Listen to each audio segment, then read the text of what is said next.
All right, it's showtime. Welcome to EQ Day. My name is Björkvin Benediktsson from Audio Issues. Most of you probably know that already, but we're here to celebrate EQ of all things. It's an odd thing to have a holiday for, and it's completely made up.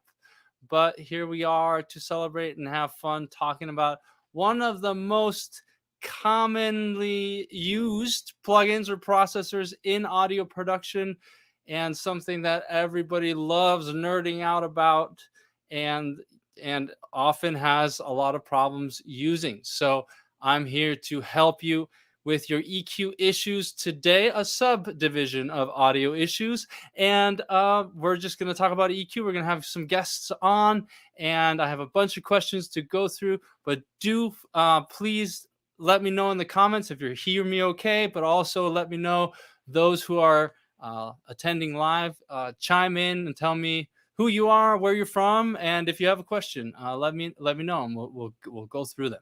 So first off, I want to start with a little story. It may not feel relevant, but it is one of the reasons why the Audio Issues EQ exists in a way. And it starts. Oh, hang on one second. There we go. Almost forgot I was going to record it on this other camera. All right, so we have more stuff for the future. It all starts in 1989 in Minnesota. And I actually moved there when I was a little child.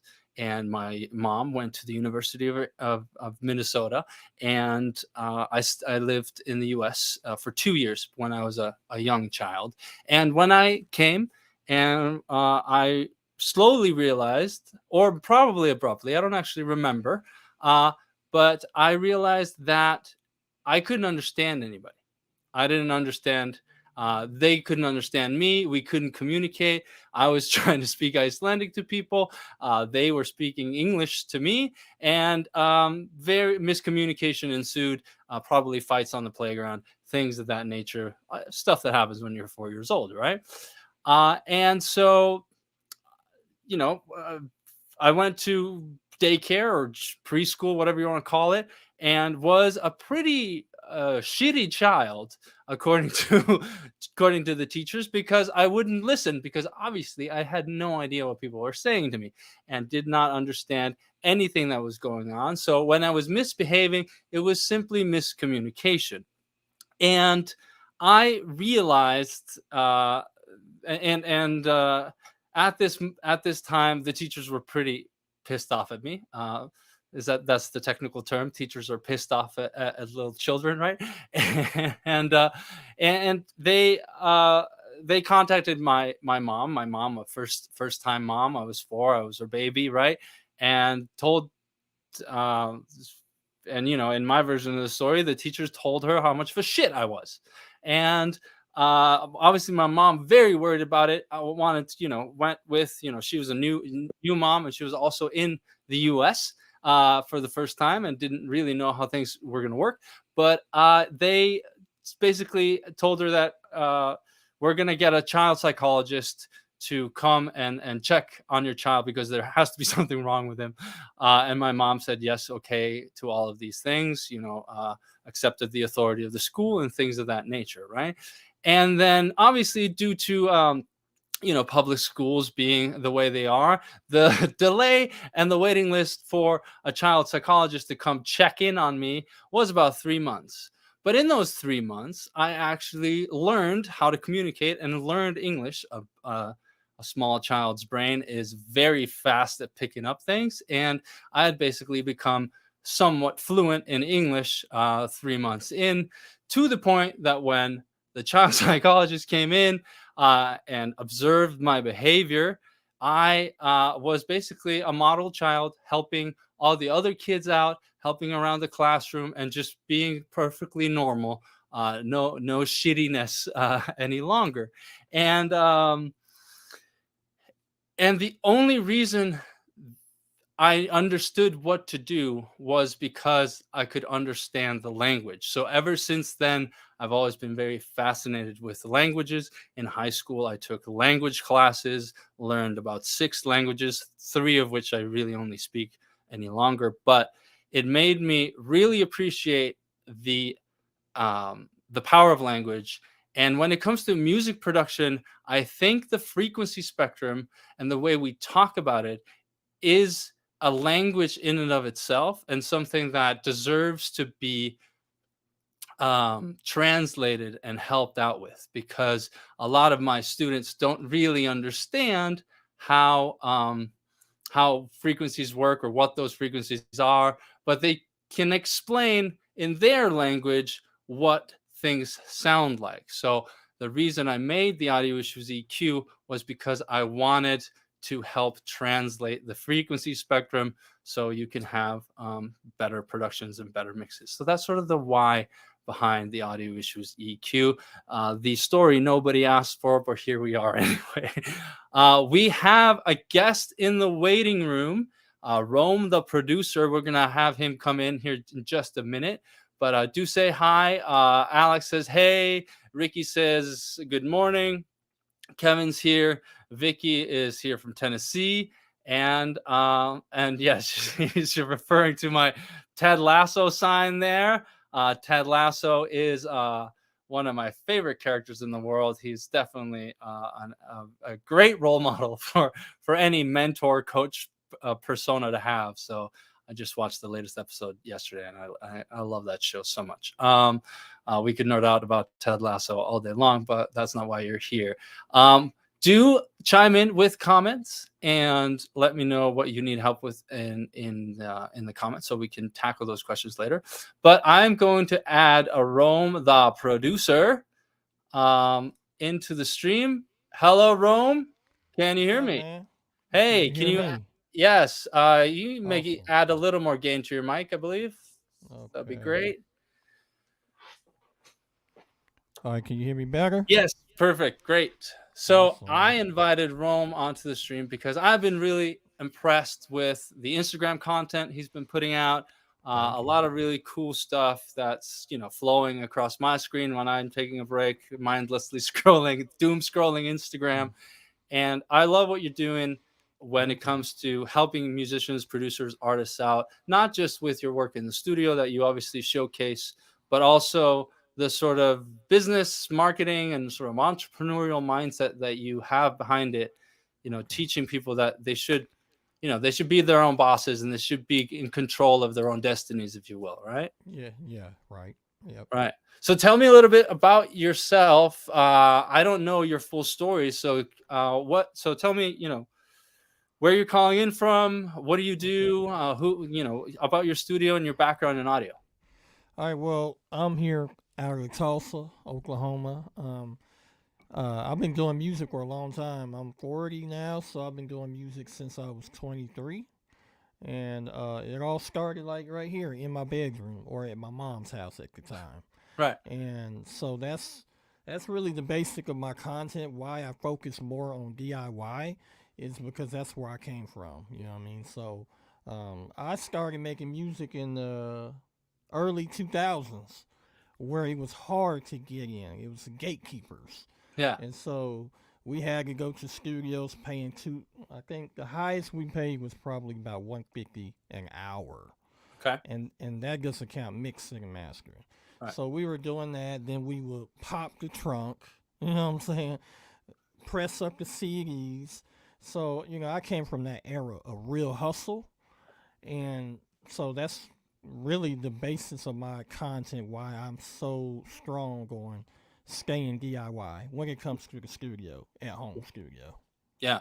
So tell me about the evolution. So you started in your at your mom's house. Yeah, Now you have your own. Is it just another bedroom somewhere else, and you've yeah. built It's it up from there? Yeah, there you go. It's my family's house. We got a 5 bedroom home, All right. and the realtor when I bought the home, they waited to show me these 2 rooms. This room right here. This is where we do the studio, Yeah. and then there's another room where DIY we turn into a printing, merch and like a lounge.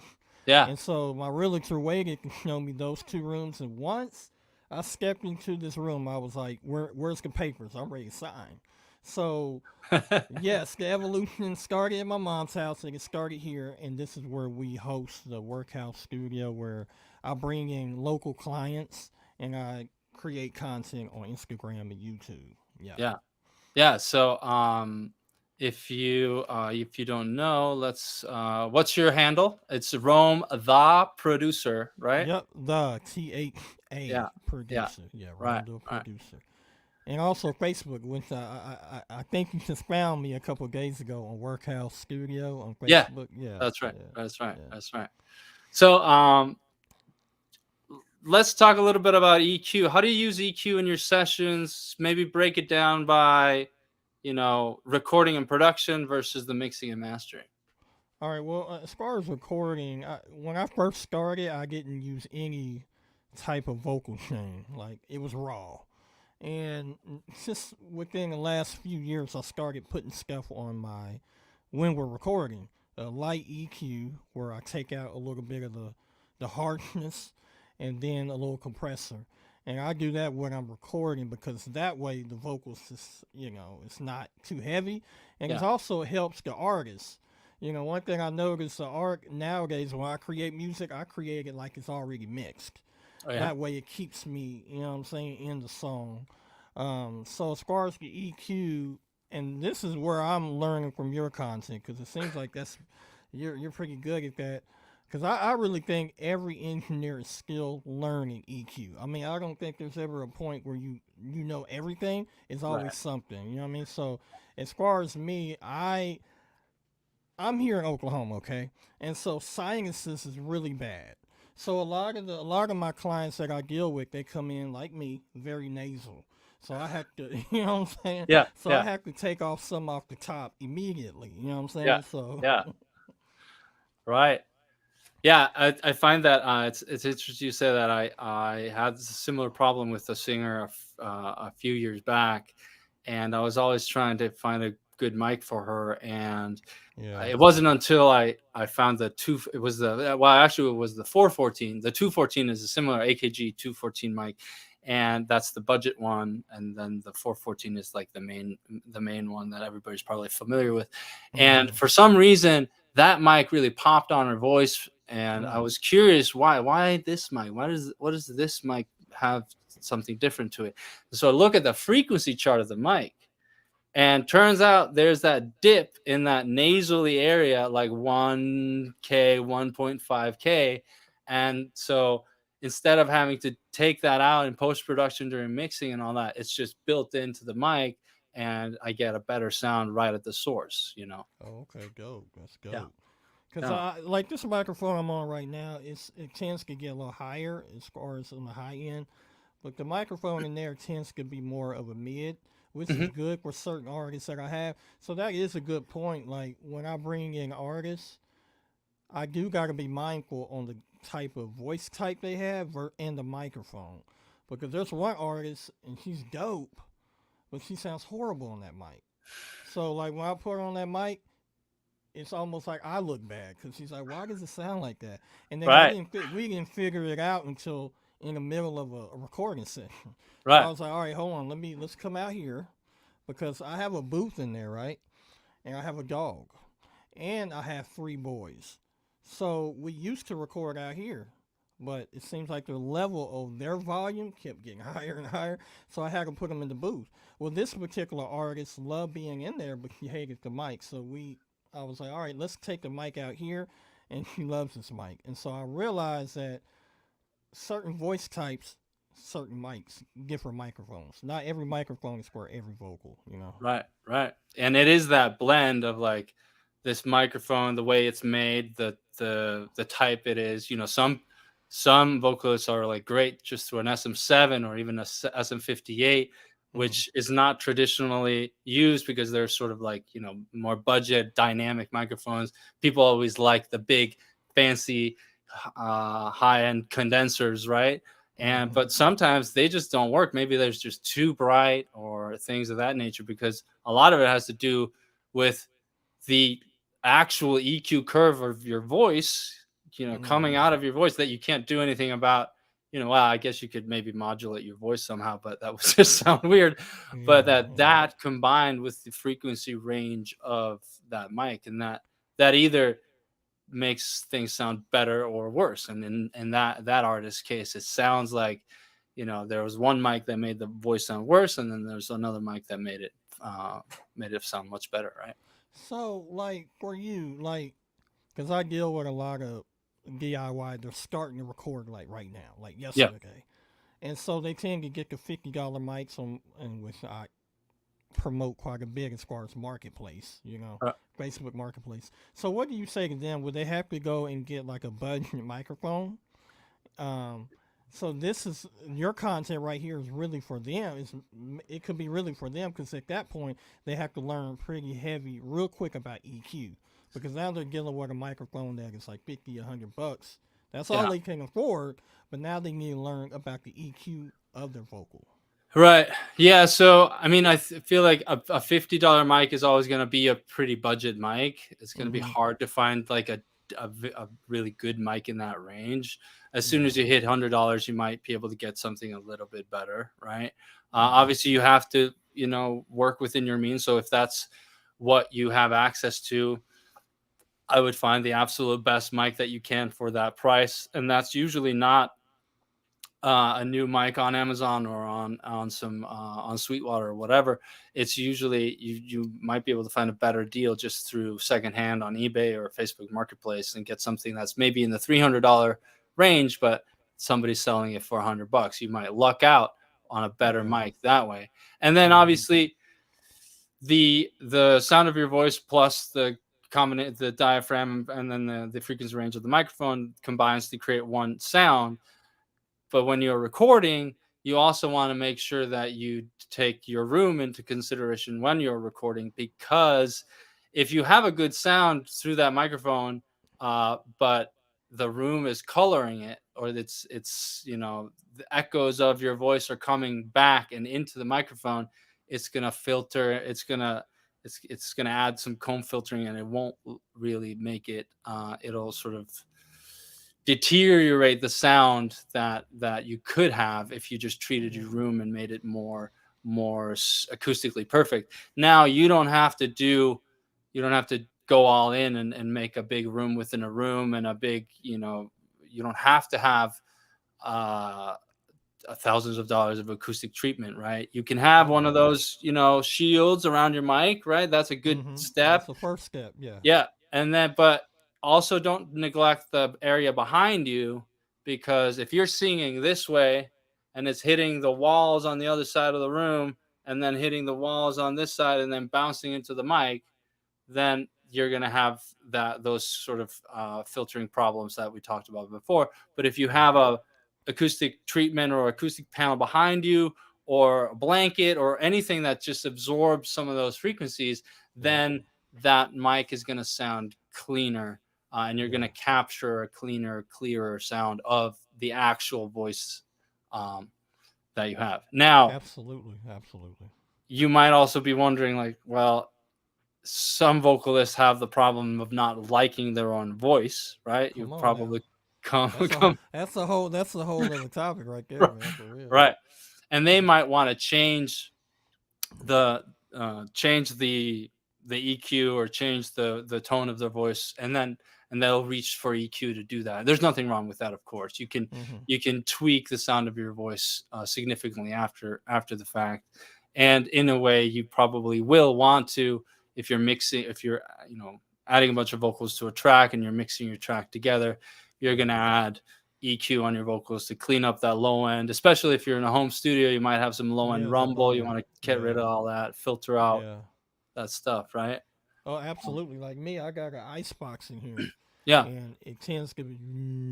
I mean, it's very low, right, and right. so that, like you said, cut that low end off, and it takes that out. And another thing, I like to recommend. you guys made like I don't know if you do or not. What camera am I looking? I'm looking at this one. So does it E- look like I'm looking directly at you? yeah. You were my Okay. camera's over here, my screen's over here. Yeah, Okay. yeah. Yeah. Yeah. That's Man, the nature of the live stream. and I'm sorry I'm late, man. No worries. My whole setup was supposed to be over there, and it came on and it went completely off. And I still don't know why it's off. And No worries. I'm really nervous because that's where I do my videos. But Oh, gotcha. No, you look great, man. No I worries. recommend everybody to go to Facebook Marketplace, guys. These panels that I got back here, 1, 2, 3, 4, 5, 6, these cost $250. 250. And how I got them is someone was selling it, and they had a gymnasium where they was doing wrestling or whatever during the pandemic, Yeah. and it went out of business. And they pretty much gave them away 250 for 1, 2, 3, 4, 5, 6, Yeah, 7, that's a 8 very of them. So it's a good deal. maybe spend 75 to $100 on a microphone, and then spend the rest on these right here, these acoustic treatments. You know what I mean? Yeah. So I want to let people know because they be thinking like when they look at our studios and they're like, man, you pay like 10 grand. No, No. nothing in the studio is brand new. Everything is Facebook Marketplace. You know? Right. So Yeah. And like tying that acoustic treatment to the EQ in general is because if you have a generally treated room, or you've tamed it somewhat, what you hear out of your speakers is going to be more realistic because it's not going to get colored by your room. yes, Therefore, you'll be able to make better equalization decisions because you're hearing the accurate frequencies that are actually represented in the tracks that are in your mixing session or whatever. absolutely, And you're not absolutely. adding a bunch of low end when there's actually a bunch of low end already. You Mm. just can't hear it because of where your acoustic treatment. Absolutely, because I tend to deal with guys who are hip hop, right? So Yeah, they make, I don't know if you see it, that KRK. They're yeah, mixing records on KRKs. Don't never, don't do it because they're low end bass. These yeah, speakers are based for producers can make 808s and kicks and turn them suckers up, and they're like feeling it. yeah. It's not meant to mix on. So they tend to give you more of a low end. So if you're mixing on that and then you take it out in the car, you're gonna get the same or a loud or low end, right? So Right, even the speakers that I got right here, they're very dull, and the reason why, because it's gonna tell me what's really going on. right, right. So when I And go to a car and I'm like, yo, the mids is kind, it sounds like very nasal. Then I'm gonna come back in here and fix it. You know what I mean? right, So right, don't neglect the car test either. right. When it And comes that to goes, EQ. and that speaks to a very common problem for a lot of home studio producers, musicians, mixing engineers, is the translation, mixed translation, right? Mm-hmm. One of the reasons acoustic treatment is so important, and having good speakers that tell you the truth, is so that you don't have to chase translation for you don't have to bounce your mix out 10 times to get that perfect Yeah. combination where your mix sounds the same on wherever you play it through, right? Or Absolutely. similar enough, right? You'll never Yeah. get it to sound exactly the same, but that's also just Oh, how it works, right? hold on. Let um me. yeah, Take that off. All right. There we go.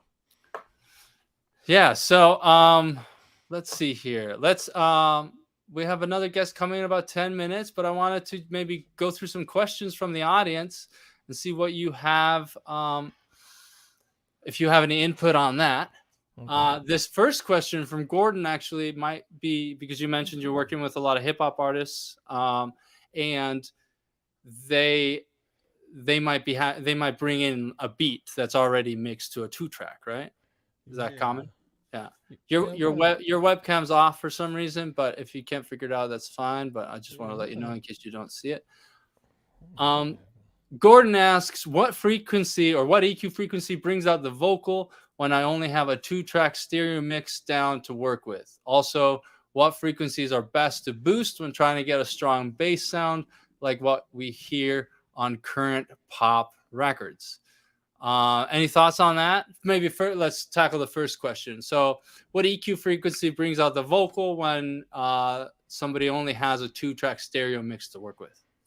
Okay. Can you say the answer one more time? 'Cause I just figured out why my Oh, that's thing all ain't right. work. Yeah. So, well, let me tackle this first. So, in if you only have a two track, and I'm assuming that you say two track, you mean two track that has everything in it. But Yeah, like if a you have a YouTube two beat. track plus a vocal, that's a different scenario. So if you're trying to bring Hmm. out the vocals of a mix, then and you only have a stereo mix or stereo two track, you kind of want to go hunting around the high mids, maybe 3K, 5K. And what I've also found to be very useful is because the vocals are usually in the center, so in the middle of the mix. So instead of adding a stereo boost that boosts the high mids from left to right, you can put a mid side EQ on the mids that are only boosting the high mids in the middle or in the center image of the mix, and that'll bring that vocal out front without taking the whatever's on the left and whatever's on the right. It'll create sort of a 3D triangle in a way to bring out that vocal. Have you done anything similar to that? Yeah, I've done that too, and I think he's maybe referring to the YouTube. I don't know, I don't know exactly, but I get that a lot. Pretty much all of them, really. All the clients I have come in with a YouTube two track, so I tend to have to take for one. I tend to have to take some of the lows off the beat, because I mean, again, artists, when you guys are getting these beats, these two track beats, they're already, of course, mixed, but they're also mastered. So when you come into the studio, it's so loud.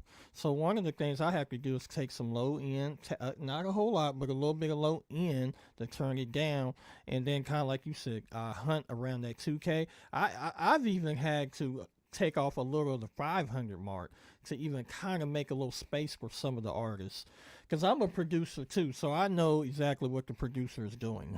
Right. When they make that beat, they're not thinking about your vocal, okay? More than likely, they're not. So when they come in here, we have to kind of hunt around that 2K, 3K, and even for me, with some vocals, around the 500. Right. Yeah, to create sort of like those pockets for the vocal to sit in so that they don't Yeah. they don't fight with the frequency range of the rest of the instruments, right? Yeah. Yeah. And another thing, like when you hit record, for one, turn the beat down too, because a lot of times if you don't turn the beat down, or even the low end of the beat and the beat down, they're almost yelling at that microphone, which is causing the clipping issue. And these are for artists at home. You know what I mean? When they come in here, we already know. They don't even know the mess ups they're making. We're already fixing it. But when you're at home, turn the beat down. That way, you know what I'm saying? This is, to us, we know this is simple, but for when you're starting out, you don't know. You turn that gain way up of the beat, Yeah. then you're like, man, I can't hardly hear myself. Now you're turning your volume of the track, so, and then you wonder, like, man, I can't get it right, and then they quit. But it's a simple turn the beat down. Yeah. So where it's at a level of your headphones and you're not yelling, now you're focused more on the delivery of that record. Yeah. Yeah. Exactly. Exactly. Couple more questions here before we get Ian on and get you back into the studio. Scanning a few. Oh, here's a good question. Because you were talking about your work with artists, and there's lots of DIY mentality, and obviously trying to make the most with the least amount of budget and Yeah. things like that. Hmm. So this question is it possible to achieve a good mastering or mixing and mastering with less expensive plugins? Oh, absolutely. Yeah. I mean, yeah. I don't use it. Only plugin I use is Waves, Arvox, Okay. and Yeah, I love that every compressor. everything else. I use Studio One, so Okay. everything else is in the DAW. Okay. Absolutely. Some of the big, some of the bigger engineers, they focus mainly on what's already in your DAW. You know. Right. Right. And the Yeah. best See, plugin, I'm sorry, my bad. The no, best no, good. plugin you need to learn and figure out until, don't buy another plugin, is the EQ and the compressor in Yeah. your DAW. Yeah. Then you won't need no outside, you know. Right. Right. Yeah. The stock, I use Logic, and the stock Oh compressors in man, Logic are great. Right. they're the best. I mean, Yeah. I switched over to Studio One. I love Studio One because it's really best for singer songwriters. But Logic is a goat, man. And the number one reason why is because of the compressors, man. Yeah. The Yeah. Yeah. library, All these man. different emulations. So Mm. great. But Studio One's great, man. We have a Studio One power user here in the chat, Joe Let's Gilder from go. Home Studio Corner. I don't know if you're Oh familiar with yeah, him. oh yeah, He oh yeah. he does a lot of good stuff. I learned most of Studio One by him. So All yes, right, yeah, yeah, yeah, for sure. yeah. Making an impact over there, Let's Joe. let's go, man. Studio One gang. Let's go. Awesome. All right. Quick final question, or sort of open ended.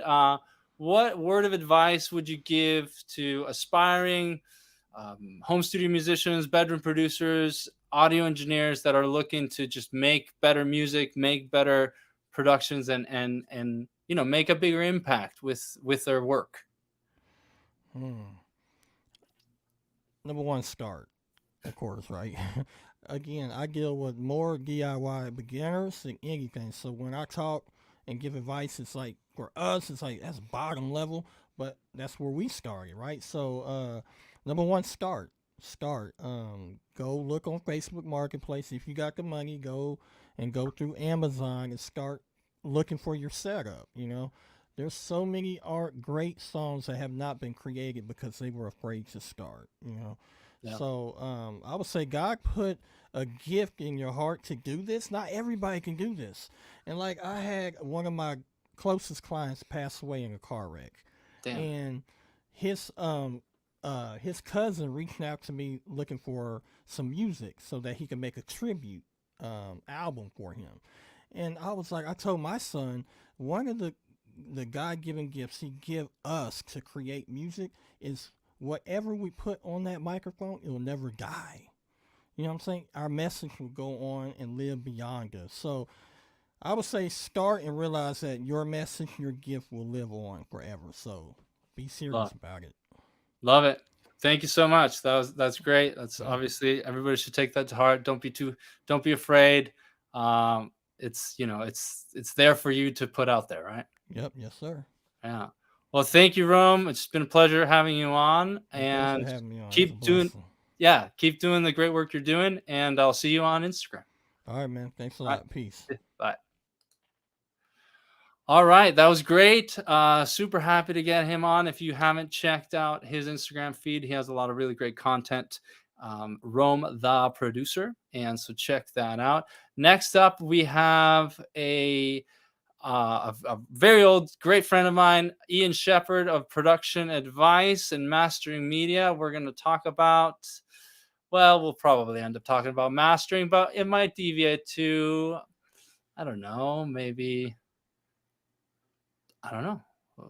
Can we just clarify before we start that when you say very old, you mean we've been friends for a long time, Yes, not yes, that I'm yeah. very old? As I said that, I realized, that came out very poorly. The camera accentuates the grays, right? I'm only 30. Yeah, he's actually younger than I am. You age in reverse in internet years. Yeah. Yeah. Joe in the chat. And next up here is an ancient British guy. Well, you see, what I can't say EQ because I don't have my dentures in. All right. Hey, welcome, Ian. This has been great. It's great to have you. Thanks for coming on. No, thanks for inviting me. Yeah, we had a real fun coincidence about our enthusiasm for EQ. Maybe you want to, share a little bit about that, how it came to be let's start. Yeah, absolutely. Well, so I had been planning this month to. Well, I am running my own EQ workshop tomorrow. So anybody who's watching this is welcome to come along and join in with that. I'm going to be showing you how you can improve the sound of a master just using EQ, nothing else. I mean, there'll be a limiter at the end just to catch any peaks, but we're not going to use the sound of the limiter. It's just going to be balancing the levels and adjusting the EQ. And I'm going to be using examples that people from my audience have been sending in. And there is still time to do that. If you want to go to productionadvice.co.uk/register, you can sign up for that and you'll get taken through and you can send me a song of yours. And I've had a ton of submissions, so I can't promise to feature them all. But anyway, so yeah, I've been planning that for weeks. And then I was literally about to go and type the email to tell people about it, and I saw your email about EQ Day, and I was like, "Wait, it's been a year already?" And genuinely, and I thought they were going to be on the same day, which would be really awkward because I didn't want to hijack your Right. day. Right. But also, I didn't want to cancel my event because, like, then I'd have to invent something completely new to do this month. So I sent Björgvin an email and said, "Oh my, what are we going to do?" And we decided to join forces. So I've been promoting EQ Day a little bit for him, been emailing my people about it, and now I get the chance to tell you about my event tomorrow. So yeah, if you're interested in EQ, especially for mastering, and would like to see some real world examples, please come along and take a look. Be great to see you. Be a similar time, a little bit later. Well, in fact, around about this time tomorrow. Well, for me it's night, but if you're in the US, then I know it's the afternoon. Right. Yeah, this is a perfect example of how something that could be looked at as competition is actually has now become collaboration. So it's all great. It's we've collaborated on a lot of stuff in the past. So it's always much more preferable than being cutthroat about competition, of course. Absolutely, yeah. I mean, well, and it's I just want to say, let's start out by saying, EQ Day was set up by Björgvin because of his EQ plugin, and I think it's an amazing idea. This plugin, in fact, remind me after this, I have some feature ideas that you might be interested in. Oh, all right. To make it even better. But yeah, I said this last year when we talked, that when you released it, I just think the idea of it is so cool, so simple. It's kind of, how could nobody have done it before? It's because the big thing with EQ, like, I have a course about EQ, and in it, one of the things I do is talk to people about the language that you use to describe EQ. My favorite example is I had a session with a guy, and he kept saying, can we make it warmer? Can we make it warmer? And so in my head, I was thinking, warm. Okay, so that's somewhere between 200 and 500 hertz. That's the kind of sound area that I associate being warm with. And I kept boosting. He was like, no, I want it warmer. I want it. And I was like, okay, wait, stop. So that's not making. How about, and we eventually figured out he wanted more 10K. Really? Really, and that's because, well, I think that's because the song that he had some quite nice subtle valve EQ on particularly the guitar sound, and he liked all of the extra little harmonics that were being brought out by driving that EQ. So when he said warmer, he meant more of that harmonic richness. So, but that was a case where the language, right, completely flipped in my head between what I thought it meant and what he thought it meant. So yeah, I think the great thing about your EQ is it puts some of the most common labels, right there at people's, and they can see, okay, here I'm boosting here, and maybe that's, crunchy or whatever. I forget which words you use. It's just such a good idea. And then the other thing is about using it blind, kind of. So if you use the analog style controls at the bottom, you don't see the EQ curve. So you have to use your ears. Yeah. I'm a huge fan of EQs that show you the EQ curve.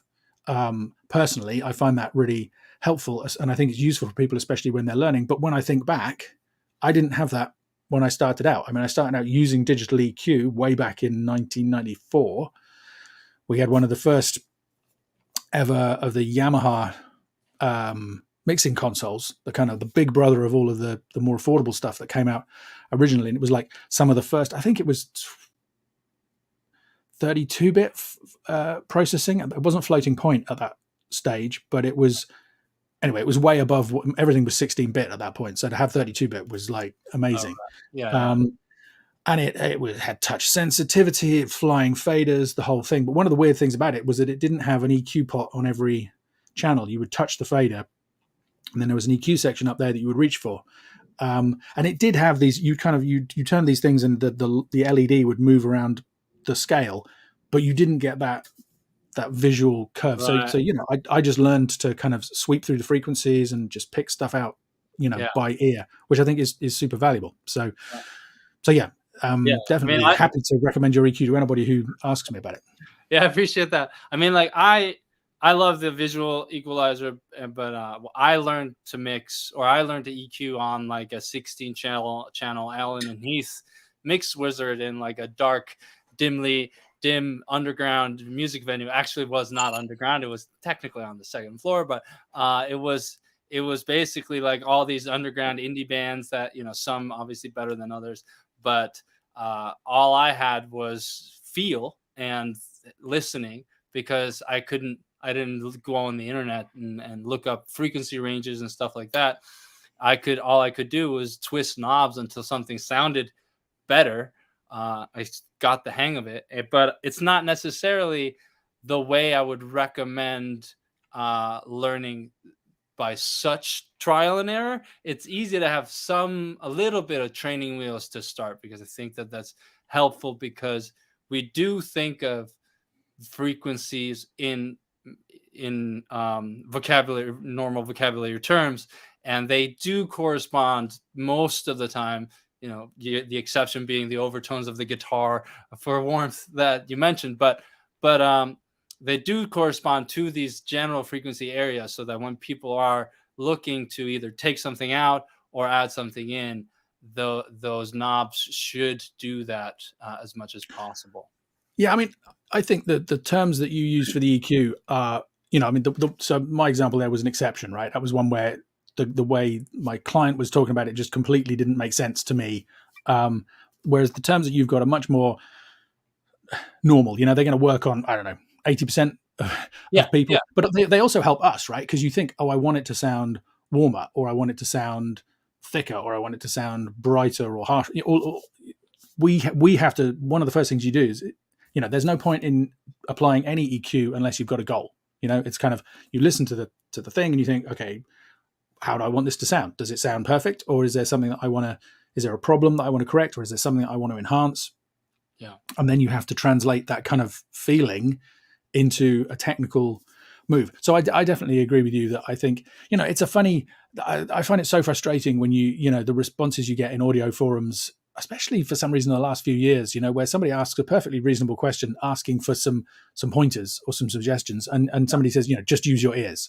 And it's like, it's the most useless reply in the history of the universe. It's like, if that person, surely they've tried, right? And if they aren't able to, I mean, there are definitely people out there who want to know the magic number, the frequency that they should boost on everything to make everything sound great, and it doesn't exist. So, those kind of people need the reply, just use your ears. But if somebody comes in and says, oh, I really want to emulate the, that kind of really bright, sizzly sound that I hear on this kind of hit, and I don't know where to start with it, Right. Somebody coming in and saying, I mean, when I started out, I can tell you, I was given some guidelines, like within days of starting, because I was unusual. Most mastering engineers have a career as recording engineers and producers, and then go into mastering. At least that's how it seems from what from people I talk to. Whereas I did a university course, and then I went out and I worked for free in a local studio for about 6 months. And then I got my first job and I was trained as a mastering engineer from the ground up. And that meant I had a really steep learning curve to begin with. So, there were a bunch of things that they started with, and I've still got, I should find them, my handwritten notes that I made in those first few days. They're on the back of, so masters back then were delivered on digital pneumatic tapes, big video cartridges. And they had a piece of card tucked inside for writing all the technical notes. And nobody ever used those, but I wrote my notes on the back of them. Anyway, so 50 hertz for the thump in a kick drum. Not always, depends on the kick drum, all the rest of it. But if you want to start looking, that's a good place to go. 100 hertz for the beef and the weight in a snare drum, is a good place to start. 500 to 1K is likely to sound boxy and nasal if you push it too hard, but if you don't have enough of it, it's going to sound cold and empty. 2K is where the presence in the vocals and the guitars are. You want to make jangly guitars, you get them to cut through completely there, for sure. Right, start with 2K. 3 to 5K is the kind of upper mids, and just it kind of went on. And I had this just a list of guidelines just to kind of start finding my way when I started out, and it was super helpful. And within days you find, oh no, this snare doesn't have anything at 100 hertz, so that tip is useless. But you kind of, you can at least start at 100 and sweep up and down, right? Right. The thump in a snare is going to be somewhere just above or somewhere just below 100, and the thump in a kick drum is going to be somewhere around 50, maybe a bit lower, maybe a bit higher, whatever. And that's like going back to like the use your ears crowd, which if I had a dungeon, I would put all of them in there and I would lock it and I would forget it existed. I cannot stand that answer because it's so unhelpful to the person that's asking a fairly logical question, often giving very specific details on what they're needing to help with. And like, so when you ask, let's say you ask, I can't get my kick drum to get that thump, right? So like you, a sane person, would say, I would start about 50 hertz and look around.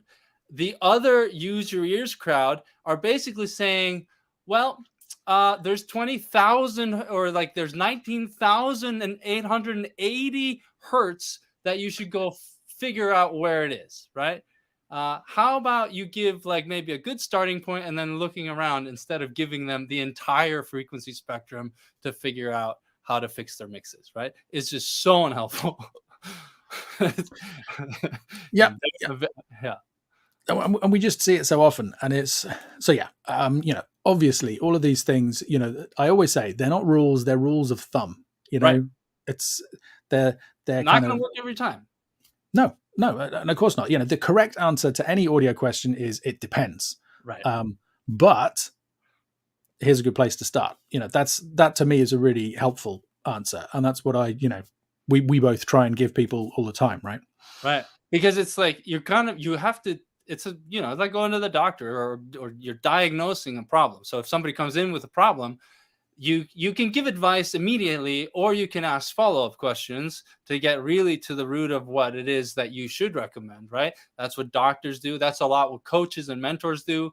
They tend to not give advice until they've asked like 10 Socratic questions beforehand.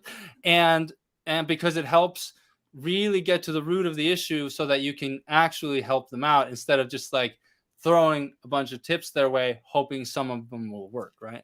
A lot of my step-by-step mixing book, one of the reasons I think it is so helpful, and I think the reason it has 1,000+ reviews on Amazon is because it is a lot of like, if you have this problem, try this. If you have this problem, try this. And it's just most of the book is if this, then that statements. But it's helpful because people find the problems in the book and then they know where to go, right? Yeah, absolutely. I always think, use your ears should not be the starting point, right? It's here's some stuff and then use your ears. And then use your ears. Yeah. Yeah. It's not an either or, it's both. But yeah, use your ears on its own is almost, but not quite, completely unhelpful. I mean, experimenting and not understanding how something works and doing completely the wrong thing, like just for example, using the kick drum, if you swept all the way through the 20,000 hertz, that you've got available to EQ in a 44.1 session, you might find, the kick starts to stand out more if I boost, in that 3 to 4K region. Right. Maybe but that's not thump, that's click. Right.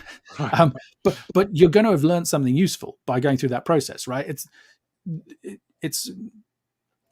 All of this stuff is starting points. Then you use your ears. Don't feel limited by the advice. Just because somebody said, 50 hertz is a good place to start, doesn't mean that's the only place you can do it, or that everything is there. And if it doesn't work, then you're doing it wrong. Right. But nonetheless, it's because the person on the other side giving advice, he has no idea what the asking person's sound taste is like, right? So you can only go so far until you're just basically doing the session yourself, right? Yeah. Well, and you've got no idea what monitoring they have. If they're working on NS10s or HS80s or whatever they're called these days, those speakers are not going to do a hell of a lot at 50 hertz, regardless of how much you push the EQ, right? So, and so you could give what is actually good advice and they could try it and it will seem not to work to them. So, there's a limit. Yeah, at some point you need some kind of one-to-one feedback, to help with everything. But then that's the thing then about taking stuff out and listening to it on different systems and, all those kind of techniques that everybody uses. Yeah, totally. We have a bunch of questions. We could take questions. Sure. That's always an easy win for people. Mhm.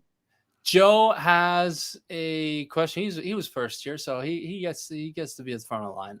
Joe Teresi is a longtime customer, a real great guy. He has a question about achieving a deep, full, round bass sound in my mixes. I currently have used Waves R bass to achieve this. Any tips on achieving this with EQ? Beatles Abbey Road bass sound is my goal. What are your thoughts on this? Well, he says Beatles Abbey Road, and I think of Come Together, right? Which is starts off with a huge doom doom doo doo doom bass Yeah. line. Yeah. I think, I mean, one. So I'll get to the EQ in a second, right? The first thing that popped into my head was arrangement, and that particular example, it's just bass on. Okay, there's a doo doo doo, drums as well, but Right. it's bass and drums in that intro. And then everything else builds up. And even when it's going full tilt, it's still quite a straightforward. It's not a super dense production.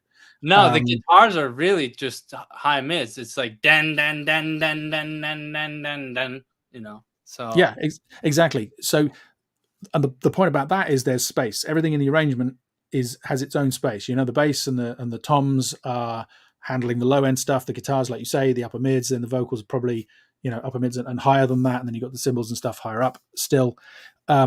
So my point is getting that bass sound for that song with that arrangement is going to be a lot easier than, say, trying to get that bass sound on a full metal track, right?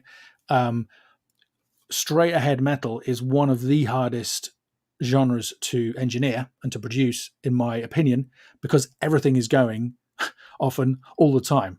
And actually, that's not strictly true. The best and most effective metal mixes often will separate things out into different frequency ranges, and the arrangement will make sure that things don't kind of overlap. If you've got two guitarists, they might do something different, or they might be in different octaves or whatever. There's a bunch of stuff that you do at the songwriting and the arranging process. But assuming all of that is in place, I'll give you my favorite tip for low end, Joe, which is to boost and cut at the same time. right. That might make some people think of kind of a Pultec style EQ, where literally you can boost and cut at exactly the same frequency, and it does something different than if you just did one or other. But I Right. actually mean it in terms of a digital EQ. Now let me look at myself on the screen. Okay, so this is the low end, right? Right. So if you use a low shelf, let's say I'm guessing you're saying you want that big Abbey Road sound. You probably want more bass. You're probably not being overwhelmed by too much bass. So you go in with a low shelf and you just gently lift up. I can't do it. That kind of shape where you're lifting up the bottom, and then it's a flat boost. Right. So say you add 3 or 4 dBs low down to that low frequency stuff. Right. That will often achieve what you want, but very often that will also make the bass sound absolutely terrifying. Right. Because let me. go on. Is this what you mean? Because I have I have it pulled up. So if you were to do let's see. Oh, wait, is that picture in the background live? I see your face at the moment. There. Well, Do you there we see go. that? There we go. Yeah. So is this what you mean? Because boosting and cutting at the same time. That's the shape that I'm going to yeah, that's what I'm going for. And Yeah. so I'll carry on telling you why. Yeah. If you So if have you the knock image. out, yeah, if you bring that cut that you've got back up to 0, so it's just pure shelf. Right. There we go. So that's the shape of the pure shelf, right? Now, if sweep, I don't have my glasses on. Sweep that shelf up a little bit higher, just so that it. There you go. It's at 120 now. It's about 10 dB just for. That's fine. That's giving me the visual that I want. Yeah. If the bass in your arrangement, everything in there was perfectly balanced from 100 hertz down, that shelf would do pretty much what you want, right? Because it would just generally bring up the bass. Everything would sound bigger and beefier and more like Abbey Road. Right.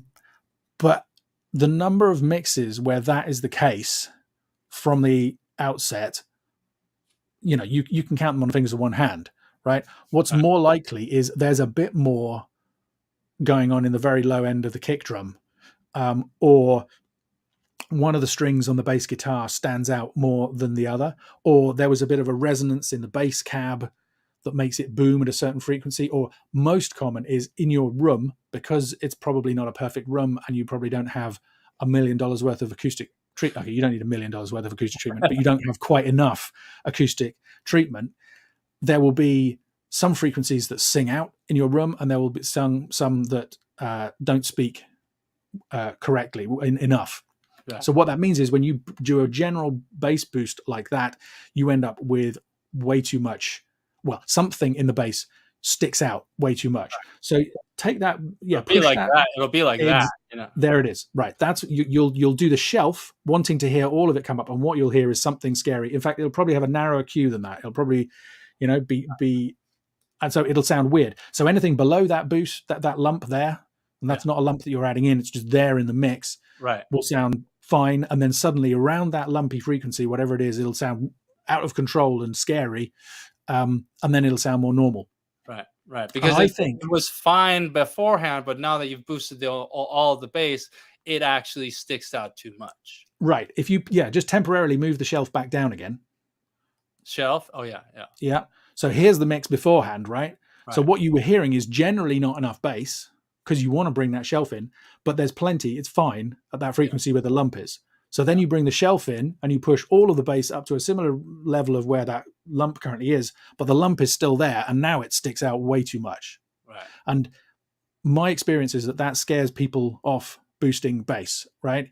And so they start getting into cutting the low end out of everything, getting this kind of super dry, super tight sound, which, okay, it doesn't have the scary stuff. It doesn't have that scary lump in it, but it also doesn't have that big, warm low end that they're looking for in the kind of Abbey Road style bass sound. Right. So the solution is to cut with that notch at that frequency instead. So you do the shelf boost, and then you look for the scary stuff and you pull it back. Yeah, you would have a frequency analyzer on here, and you would look, oh, there's definitely like way too much of a sort of like an overabundance in that frequency area, and then you find that, and then you take that out so that it's balanced in a way, right? Exactly, yeah. Or, I mean, yeah, if you can see it on the analyzer, that's great, but actually sometimes they look really confusing, or just, especially in the low end, it's difficult to pick out exactly what the problem is. So the other thing is you can just use your ears, right? You go, okay, I'm hearing too much of that frequency now, that particular, when that bass note plays, or when, that tom roll happens, or whatever it is, there's too much of this. So I'm going to go in with a cut, and I'm just going to move it around. And you can start with a much bigger cut than you actually need. You sweep it around until the problem goes away, and then you gradually ease it back in until maybe you start to hear the problem again, and then you split the difference. You just pull it. So it's like, okay, there's a problem at, let's say it turns out to be 100 hertz, or 80 hertz is a very common frequency to have a problem with in a small room, like we all have. So you figure out that it's 80 hertz, and then it's just, well, okay, I'll bring in as much of that as I can. And then suddenly what you've got is that you've got the benefit of that low shelf, you've got the benefit of all that extra bass, but it doesn't sound scary because you've sorted out the lump that was there beforehand. So yeah, my favorite bass EQ combination is a low shelf. I mean, I do the opposite sometimes as well. You have something where it's just way too bassy, so you go in with a shelf and you take that low end down. The low end generally sounds more balanced, but suddenly, you're missing some of that warmth that you loved, or whatever. So then you could come in and you would have a boost, so that either way, it's balancing the two off of each other. And you do actually get that exact EQ shape with a Pultec style EQ. Yeah. So I was because people might be confused about this. This is a very common trick on especially kick drums, is this. So let's say you pick 60 hertz here, this is boost. You boost, let's say 4 dB, or let's just go crazy and put 10, right? Nobody would do. I mean, well, not nobody, but like, let's maybe normal would be boosting 4 and then cutting 4, right? So to the average person, that's like, well, what's the purpose? Are you just like counteracting these things, right? You would think, oh, you're just boosting and then you're just taking it down again. That's silly, right? But the fact is that's these EQ curves are different. And so if you were, just for demonstration purposes, like if you were to do this, if you do this on a Pultec, this is actually what happens visually. Is let's say you're boosting. Where are we here? 60, right? Let's say we boost 10 dB, but then we're also going to cut 10 dB at 60, and so that's going to happen, right? So you end up with a ton of like this, like sort of silkier, thicker, low bass end, right? And then this sort of muddiness that would maybe be added with just the boost actually gets negated by the cut, because if we take this cut away, then you're adding a bunch of stuff here. Let's see. So let's make the shelf here. Just so like, let's say, well, this is maybe way too much of a shelf. So if you see here, the from the 60 hertz boost here, we're adding a few dBs here at 180, and we might not want that, and that might be somewhere you want to keep the bass guitar or things like that. So that's why you add this cut, because it cleans up some of that area, right? Yep.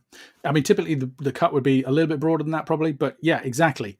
And like that.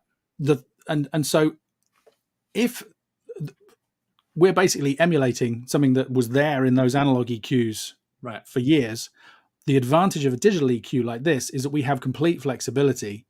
So with a Pultec EQ, with a traditional Pultec EQ, you need those frequencies to actually correspond to what's happening in your mix.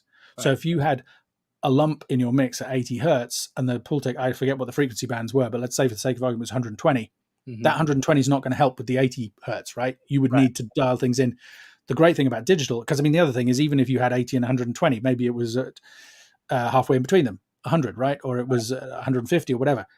With the digital EQ, you just dial in whatever you need, and you have complete control to, and also you can tune the width of them and all the rest of it. So, yeah, that's, I think the final thing that I would say, sorry, just while I think about it, for Joe, is this kind of approach also works great when you combine it with going into some gentle compression.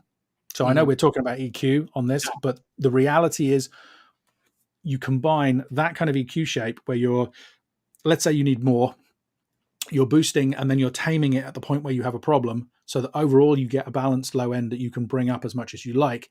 If you combine that with going gently into some compression that's going to hold it, you can be more aggressive with the EQ moves than you might otherwise be, because if any particular bits of that frequency range stick out too much, the compression is going to just hold things back a little bit and keep them under control. So yeah, it's a really common approach that I use, and it can be one other thing, you don't have to use a low shelf. You could use a really broad parametric low down, because let's say there's a ton of sub in the bass already and it's everything above that needs filling out.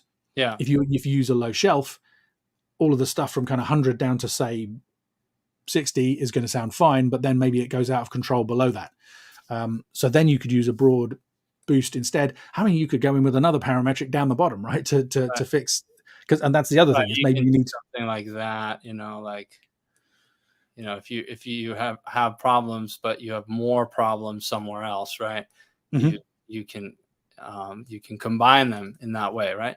And it's funny, there is because the lower module here on the EQ is actually very much influenced by the Pultecs and the Neves and these sort of analog EQs that I like so much. And so like the thump setting here is actually a 60 hertz boost. So if you were to gain this up by 6 dB, you would essentially be doing, this, right? And then if you actually, and then with the focus knob is on 0, it's a shelf. But as soon as you move the focus knob above 0, it actually turns into a parametric. So you'll see that, like, as soon as you move this knob, the sound will drastically change, just because the curve is so much different, right? But it also allows you to do that Pultec trick and with a little more flexibility, because say you have this thump at 6 dB, right? And then you're basically doing this on the bottom, and then you have flexibility to cut, to add to add a cut wherever else you want, right? It doesn't have to be on this set, whatever the low attenuation frequency is here. You have Mm. more flexibility. So Yeah, exactly. yeah. Cool. Anyway, yeah. Let's do another question. All right. I hope that helped Joe or gave him just way too much to think about. Probably, yeah. Yeah. Let's go through the chat here first. Ivraru3 says, I noticed that the Q is often pretty wide on cuts on the audio, which is EQ. I always heard that wide Q on boost and narrow Q on cuts was better. Did you make yours wide just as a starting point? I think that, let's see here. So I think the Q is just one. I can't remember what the exact technical specifications, but they are like medium wide, right? Because I think that you don't necessarily have to use the top EQ to only cut, because I originally was going to design it so that you could only cut, but that's not really how people find frequencies. They like to boost and search and then cut. So I knew that it was going to be super unintuitive and annoying. So I didn't want that. But there is validity in that phrase that he mentioned, that narrow Q cuts and sort of wide boosts. I think the reason for that, I mean, just to kind of broaden that point out slightly, you will often hear people say you should only have a cut when you EQ. And for me personally, when I'm mastering, I boost a lot, meaning often, right? Not necessarily huge amounts, but it's very common for me to boost frequencies. I mean, I think there's a good reason cuts can be less deceiving. So one of the things that I'm always talking about as a mastering engineer is loudness. And I'm not going to go off on a huge tangent, but we have to be careful whenever we're making any kind of changes to make sure that we're genuinely making it sound better and not just making it sound louder. And the way that our ears work and our brains work and our hearing works is that if you boost by 3 dBs at 100 hertz, it will seem to make the signal a little bit louder. You haven't turned up the whole signal, right? Just one frequency range, but it still feels a little bit louder. If you cut by 3 dBs, it doesn't sound as much quieter as it would have done with the boost to go louder, if you see what I mean. Yeah. So in terms of not getting fooled by loudness, it can be helpful to cut more often than you boost. But I have a much simpler rule, which is that I boost when I want to hear more of stuff and I cut when I want to hear less, which sounds ridiculously simple and unhelpful. But it kind of relates to this question about the broad versus narrow, because generally speaking, if you want to, unless I'm trying to think of a situation where you might have a kind of a fairly narrow dip in the frequency spectrum that you wanted to fill out. And I'm kind of struggling a bit to think of that. Whereas to kind of generally want more upper mids, say, is a much more likely thing, right? To have a certain bit of the upper mids missing on a particular frequency or a whole mix kind of feels like an unusual situation to me. Whereas because of things like room resonances and like booming, strings on guitars, or you'll often get this valley in the low mids, right? Yeah, you can often find there are some points where you do have some frequencies that are really singing out in the low mids, especially. Just a room, because it's not just the rooms that we play stuff back in, it's the rooms that they're recorded in. If there's a guitar cab in the corner of a room and it happens to be that a certain frequency in that room sings out, you can get quite a narrow lump in the frequency spectrum. So it's more usual to need a narrower cut than it is to need a narrower boost, right? Broad boosts, you often want broad boosts. Occasionally you want a narrow boost, but not that often in my experience. When you're cutting, you still quite often want a broad cut, but also it's much more usual to have a lump that needs to be tamed. Like that example, the example we were just talking about with the bass. You've got this big low shelf, but then you have this narrow cut for a specific problem area. Right. So I think that's the reason why that advice kind of works. It's not so much that I think you want broad boosts and cuts roughly equal amounts. It's just that narrow cuts are more likely to be needed than narrow boosts, if that makes sense. Yeah. Yeah. It's because a narrow boost just often sounds a little unnatural. it just if you boost a lot in like a very specific it's just it'll draw attention to itself in like an abnormal way.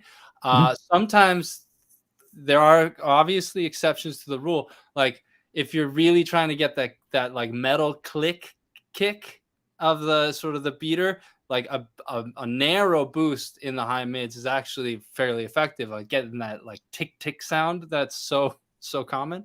And on I think it's on the API sort of graphic EQs, the more you boost, the narrower the Q becomes. I believe that's the design. Right. And so like, you don't even have any power over that. So like if you want a broad boost, you can only boost so much before it actually so that kind of stuff drives me crazy, but that's because I'm a mastering engineer and I'm a control freak. Right. All right. Let's move on. Oh, my other camera died. Well, guess I'll have to do more live streams in the future. That's fine. Kevin asked, I sometimes struggle when sweeping, looking for harsh frequencies. Sometimes I'm not sure what I'm listening for. Any advice on that? That's obviously kind of broad, kind of vague, but I do relate to him in the way that you are not necessarily like when you're trying to find, because sometimes you don't know what you want more of or want less of, and you're trying to see if you can make it better. So what's your approach to that? Well, I mean, to me, again, we come down to the words, right? But to me, harshness is probably too much upper mids, right? I mean, I have this thing I like to say that EQ is like, most people have heard of Newton's third law, is it? For every action, there's an equal and opposite reaction. And I always say, for every EQ move, there is an equal and opposite EQ move. So, if you take a shelf and you boost the lows, that's kind of the same as cutting the highs. No, I'm not going to do it with my hands because it's backwards. Anyway, it's you boost one way and it affects the way that we hear everything else. You hear more bass, so you also feels like you hear less treble, even though you're not really. Right. And so for me, harsh is typically too much upper mids. So I would recommend not sweeping for it, because you just make stuff more harsh, which I mean, you're listening, you're kind of listening and making it worse. And so if it's too harsh, try cutting, try sweeping a gentle cut in the upper mids and listen. I mean, you can, I do boost for, especially vocals, there'll be something, there's a kind of quality to them where something is just this really narrow. And it's often people who've recorded themselves in a really small booth, because they thought they needed to get isolation, and what they ended up with was lots of extra resonances because of the enclosed space. So it can be, but you can confirm. I would still say cut, right? Get yourself quite a narrow cut, make it quite extreme, 6+ dBs, and sweep that. And it's going to sound terrible, right? But you sweep for find the point where the thing that you didn't like gets less, goes away, right? And if that's, I mean, harshness can often be quite broad, right? You could be a few narrow frequencies sticking out that you don't like. More likely, it's just generally a bit too much in the upper mids. So when you find the right area where it's like, okay, that at least doesn't sound as uncomfortable, then you can experiment with broadening the Q out and narrowing the Q in to see, okay, where does it sort of feel most natural? Yeah. Maybe before you do that, find the right frequency, then bring it up to the point where, okay, now it's starting to sound harsh again, right? And I don't like it. And then, if you've gone too narrow, it'll probably sound a bit weird. And if you've gone too broad, it might then actually sound a bit dull and soft in the upper mids. So then you can experiment with the Q and find that, and you just kind of tweak, and then you roll the frequency up and down a little bit just to make sure it's in the perfect spot. I mean, harshness is tough because you can often there could be some of the guitar that's harsh. There could be one of the cymbals on the kit that sounds a bit harsh. There could be a particular frequency range where the vocalist sings that sounds a bit harsh. So, it can be a huge challenge to get it right. On the other hand, usually there is a point where you can just get it right and everything. I'm thinking about mastering particularly, right? I figured as much. Yeah. if because you're in a like mix. those aren't huge problems if you have the multi-tracks, right? You would just find the harshness here, find the harshness there. um but it's interesting you talked about how, like, sometimes it's the broad area, but if you were to cut, like, let's say 2 to 3K, 2.5K, usually kind of harsh if there's too much of it. If you cut there, you're also cutting some intelligibility, some clarity. So like there's this balancing act obviously that's happening, and that's actually why some of those sort of automatic intelligent resonance frequency equalizers like Soothe or Gutfoss, or those ones are like, or Gulfoss as other people might say it. They do that sort of like intelligently, like cut those resonances like in lightning time, obviously. Like, Yeah, I mean, and I the idea of those is super interesting. I haven't played with the Gull one, but yeah. I've played with Soothe, and I thought I liked it, and I've tried to use it in a mastering session twice, and on both occasions, the client has come back and said something sounds weird, so I've disabled Soothe, and then they've liked it again.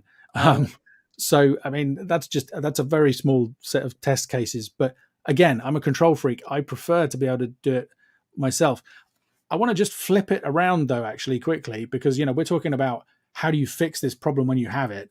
I would recommend people, especially if you're at the mix stage, avoid causing the problem. And one of the things that I see is people following rules of thumb, right? So like, I mean, I think I said it earlier on, 2K, if you want to get the jangly guitars to cut through, try boosting 2K. That will work.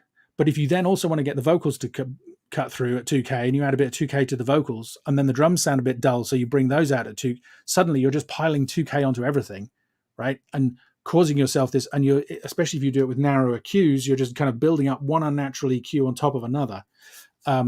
So that's the case with, start with 2K as an experiment on the guitars, but you'll probably find the perfect frequency is more like 3 or 1 or 4 or whatever. right.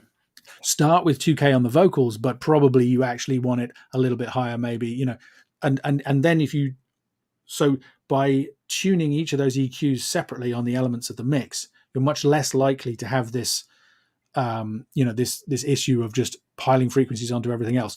The other thing to do is watch out for your monitors. Most monitors will have a particular area where they don't really respond that well. If it's something like we mentioned, small speakers like NS10s, they won't have any super low bass. Some speakers are quite scooped in the upper mids, so they have emphasized high and low frequencies.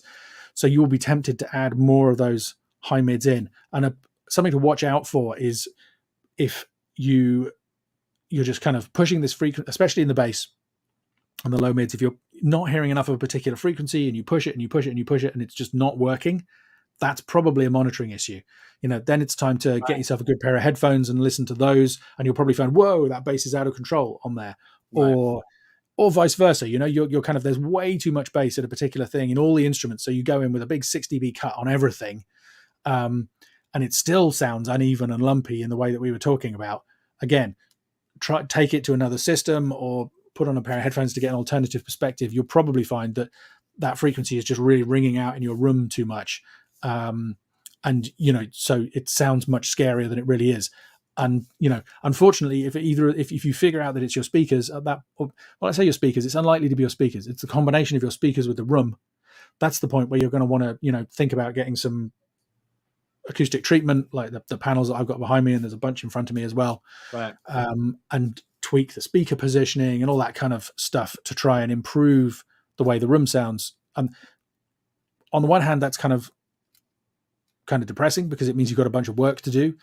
The good news is if you do it carefully and you do it well, it will be the biggest improvement to your ability to do this stuff quickly and easily that you could possibly do. It's lots of people think, oh, if only I had an extra $1,000 to spend on a spare of speakers that were better than the ones I've got. The reality is if you spent that £1,000 on some acoustic treatment, you would that'd be the equivalent of spending twice the value of your current set of monitors. It could be multiple thousands worth of speaker upgrade just by calming the room down. I'm sorry, that was a bit of a tangent, but yeah, but it's funny because like acoustic treatment is so important and nobody cares about it. Because, and going, maybe revealing a little bit about sort of like the business and business side of things, is like we don't even make acoustics products anymore. Like I don't make training on acoustics or setting up your creating acoustic panels or treating your studio, because people don't buy it.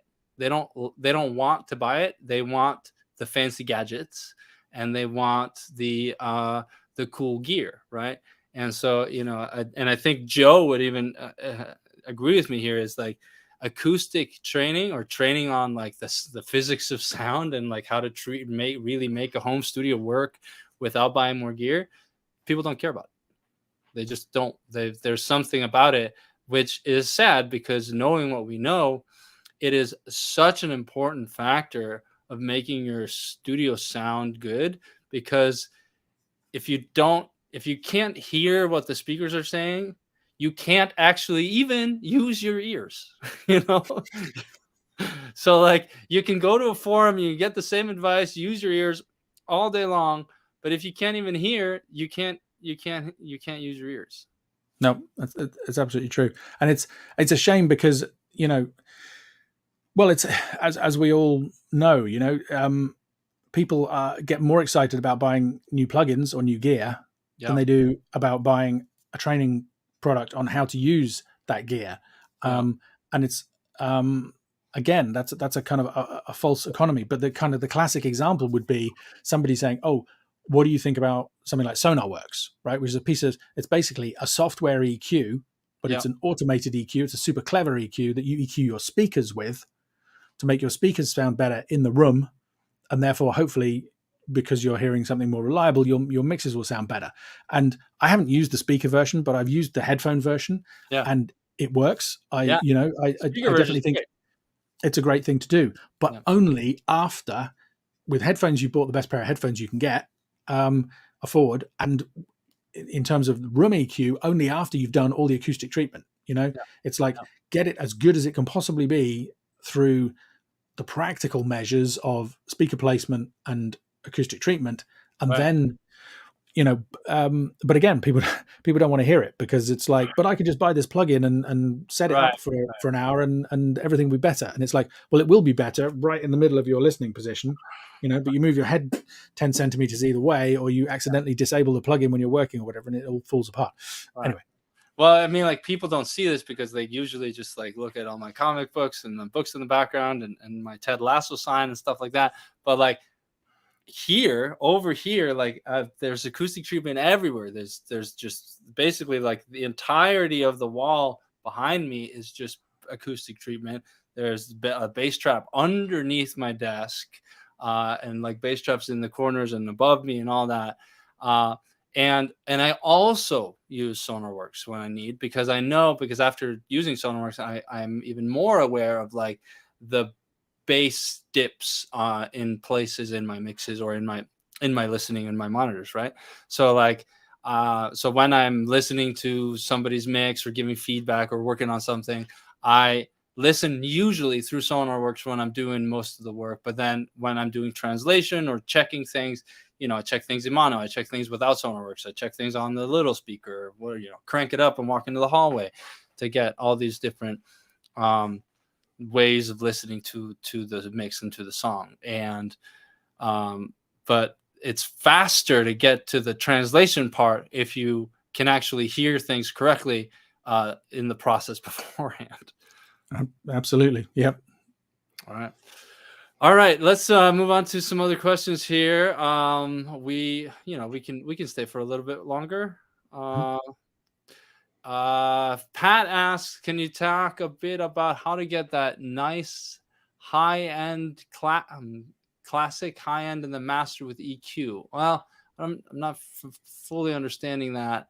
And then he mentions low passing 16K, 20K, etc. So like, actually that's a very interesting, like what, any thoughts on low passing the high end for a better master? Yeah, don't do it. All right, next question. No, it's okay. I'll say a little bit more. I have occasionally done it. The times when I've done it is when I've remastered something that is really old, from like a gramophone disc, so it wasn't even not even a record player, but actually, one of those things with the horn. Because quite often, if you're, especially in the mastering world, if you're given something like that it's more like restoration, or it's restoration first and then mastering in terms of optimizing the sound afterwards, right? But what will happen is the modern transfer of that disc will include a ton of frequency content that was never audible because the horn wasn't capable of reproducing it, right? So those things basically just kind of squawk away like this. And our brains magically rebuild that into something that sounds vaguely like music.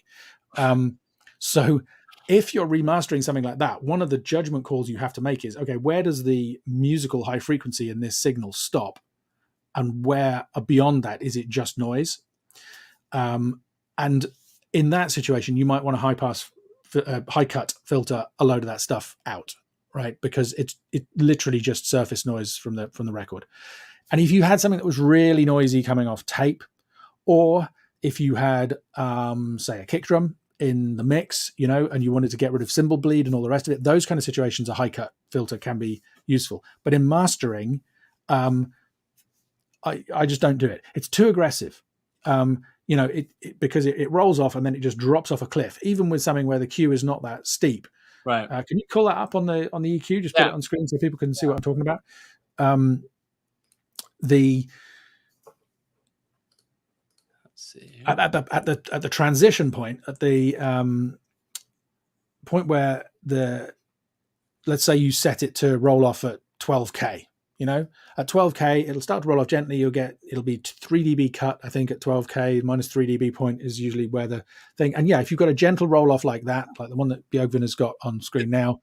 Yeah, it's like 6 dB per octave now. 6 dB per octave. But I mean, what's the cut like? Where is that crossover? Is that a 12 or 10 or what? This is at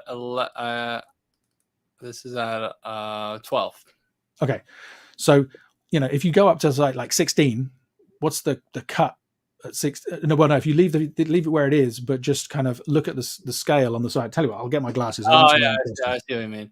So like, yeah, I see what you mean. That would be like -6. -6 by 20. So that's not too bad, right? But that's a very gentle roll off. If you now crank up the Q value on that cut, just so that it's more aggressive. Right. Yeah, there we go. So now at 20, we have below 15 dB. Yeah, right? Yeah. Right. And even at like somewhere halfway, like if you split the difference and go halfway at 15, that's going to be minus 10 dB, right? Just looking at it here from what I can see. Yeah. Yep. And 10 dB is a big cut, especially in the high frequencies where our ears are relatively sensitive. I mean, it depends, how good your hearing is, but so yeah, they're way too aggressive. If I wanted to reduce the very high frequencies, then I would be more inclined to do it with a high shelf. Right. So just like because then you can get that gentle roll off in the area where you want, and then beyond that, and if I needed something more aggressive than that, I might go in with a bell-shaped, a parametric EQ, and put the frequency way up, and then just pull it down. But again, it's to avoid that dropping off a cliff thing that happens at the high end. I mean, one of the reasons that I hear people give this advice is to do with like MP3 encoding and streaming encoding and stuff. The reality is any decent encoder will do that for you. It absolutely has to. If you had a 96K kilohertz recording, and the frequency response therefore goes up to 48K, but you're sending it off to YouTube, which is only 20 kilohertz, so the frequency response 44.1, so the frequency response only goes up to 20. Yeah. That needs to be cleanly filtered, otherwise you're going to get horrible aliasing distortion, and it's going to be a nightmare. But the YouTube encoder will do that. I mean, YouTube will, and any decent streaming encoder should do that. So it doesn't make any sense to me to do it ourselves. Beforehand, yeah, because the technology's gotten smart enough in that sense, right? Yeah, I mean, maybe back in the day that might have been necessary, but these days not. And I mean, the other thing I would say in terms of what was the word that the person who asked the question asked to describe the high end? Just well, he says nice high end and then classic in parentheses. So I don't know if Okay, I mean, one thing that I would say is another one of those rules of thumb that I was taught when I started out was that if you have a full arrangement, yeah, bass, drums, guitar, keyboards, vocals, the whole thing, yeah, the frequency response should be more or less even.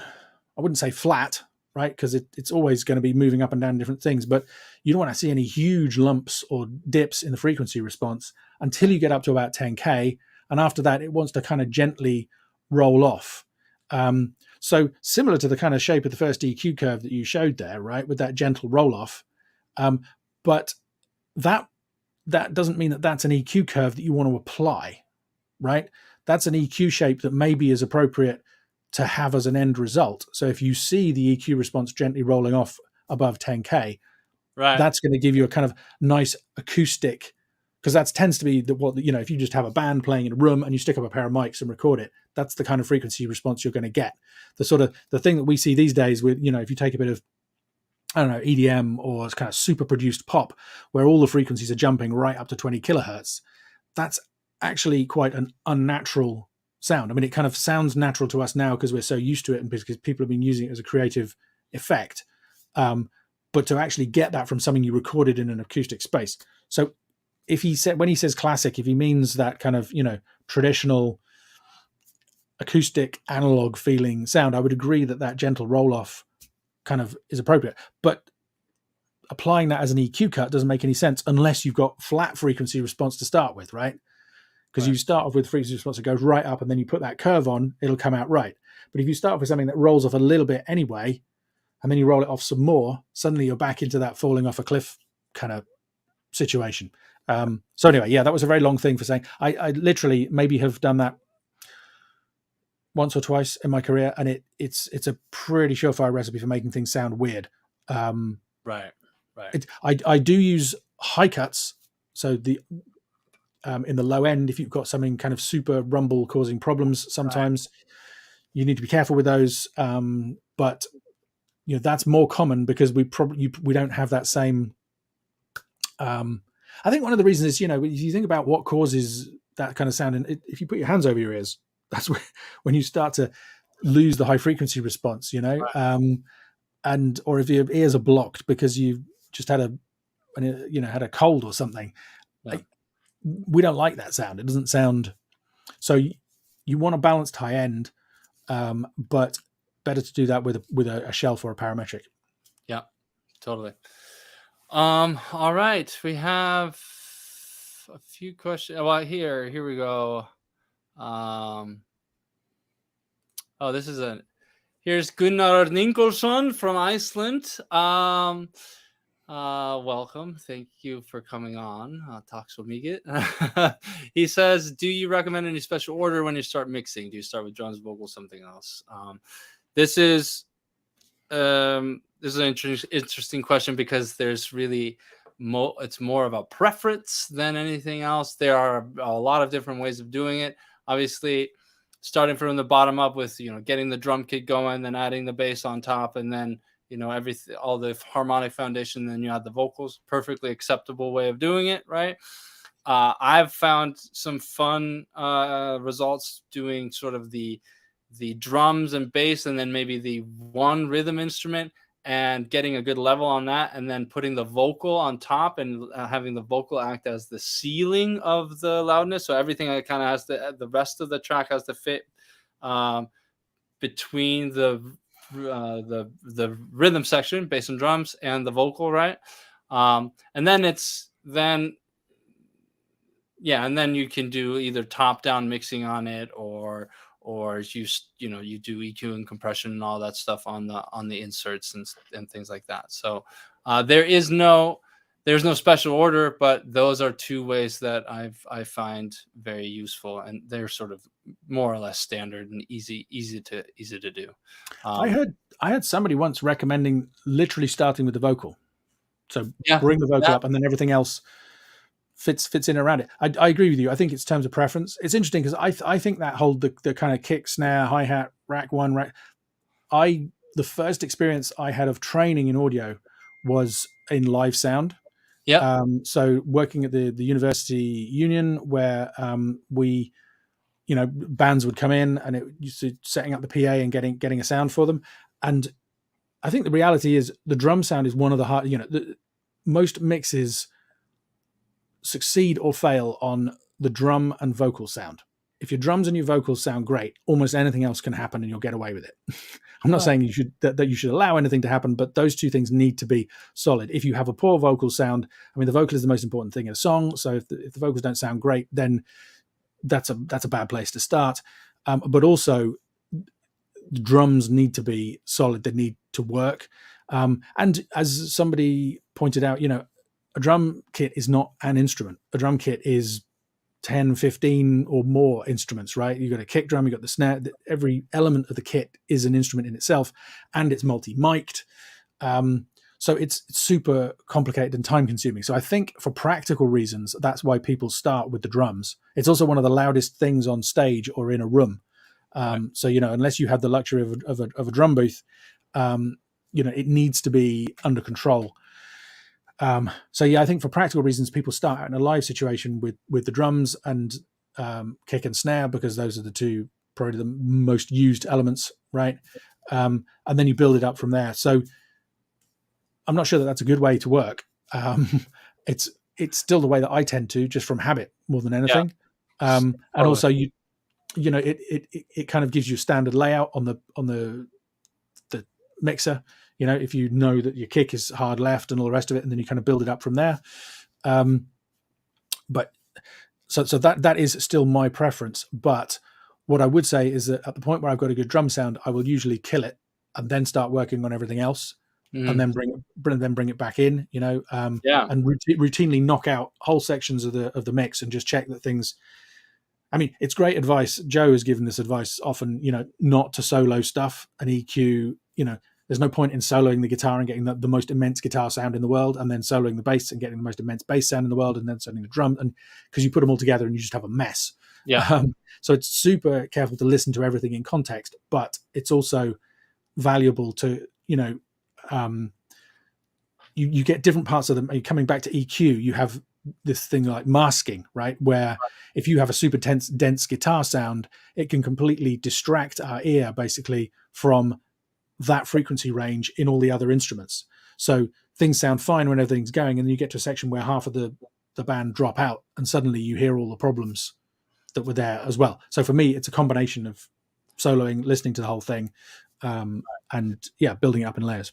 Right. And because that soloing things that make everything sound good in itself is a pretty bad way to do it. But if you start with the kick drum being great, but then you're building, and then building is different because you approach what you would do differently because it's building on top of what's next, right? Rather than if you're soloing, you're making everything sound good, you would not make the same decisions in the solo way versus the building the mix way, right? And it also depends on the goal.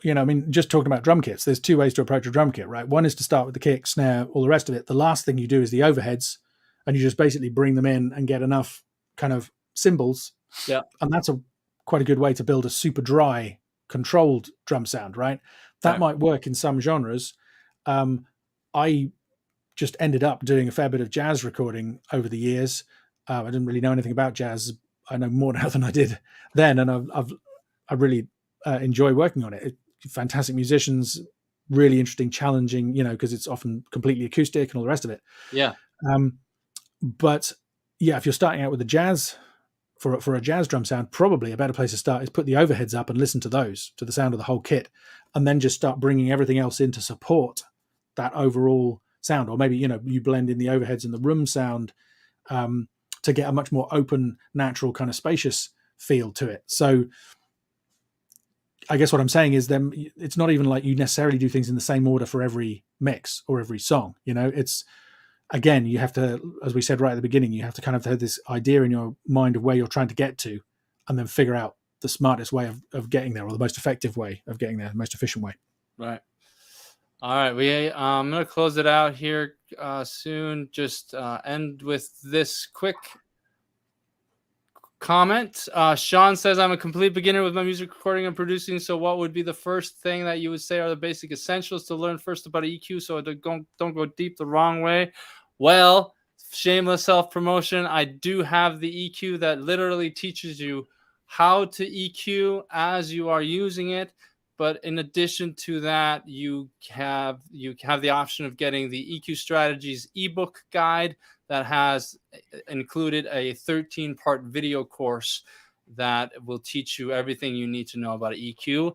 Sean actually has got that, and he got the training a few days ago, and he maybe didn't use the coupon code when it was available. So Sean, if you're still here, just go email us at support@audio-issues.com, and we'll take care of you there. But for the rest of you, if you are looking for to improve your EQ and want a tool that can help you do that and help you really understand where all those pesky frequencies and those awesome frequencies are to make your mixes sound better, then the Audio Issues EQ is on sale until tonight. So make sure you go to audioissueseq.com and use the coupon code EQDay50. That is our completely made up holiday of 5/17. This is the second annual EQ Day. And it's been a blast having Ian on and Rome, the producer, on earlier. And I've had a lot of fun. I hope you've found it enjoyable and useful. We've certainly nerded out quite a bit about all these things. And I have a bunch of extra questions, and I think I'll just have to schedule another live stream sometime soon. So keep an eye on your inbox. If you're not on the email list, go to audio-issues.com and subscribe there, and you'll get notified with new live streams and things like that. Yes, and Ian. remember, if you still haven't had enough of talking about EQ, I have my live stream tomorrow, similar time to this one, where I'm going to be showing you how I use EQ in mastering, working on real examples that you guys have submitted. So if you just head over to my Facebook page or the website, you'll find information there to sign up and register and get to see that. It's productionadvice.co.uk/register. Let's put that on here. I'm grabbing that. I'm gonna put that in the chat so people get it. Excellent. Oh, oops, that was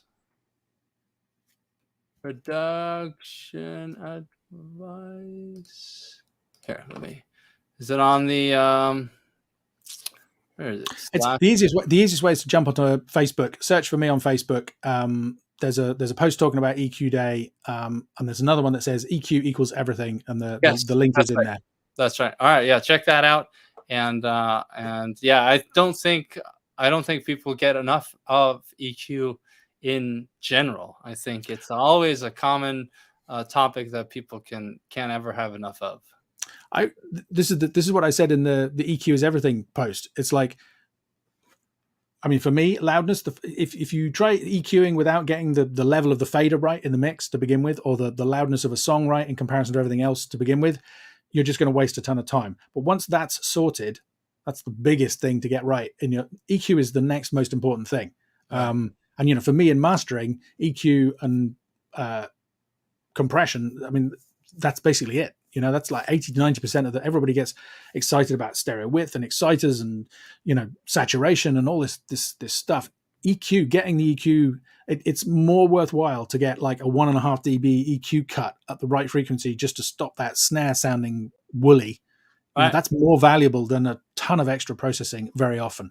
So yeah, EQ is super important. And the more you can learn about it, using tools like Björkman's EQ, the better, really. It's like acoustic treatment. You just can't have enough of it.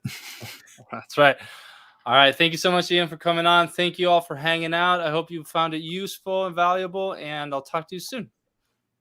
Cheers, guys.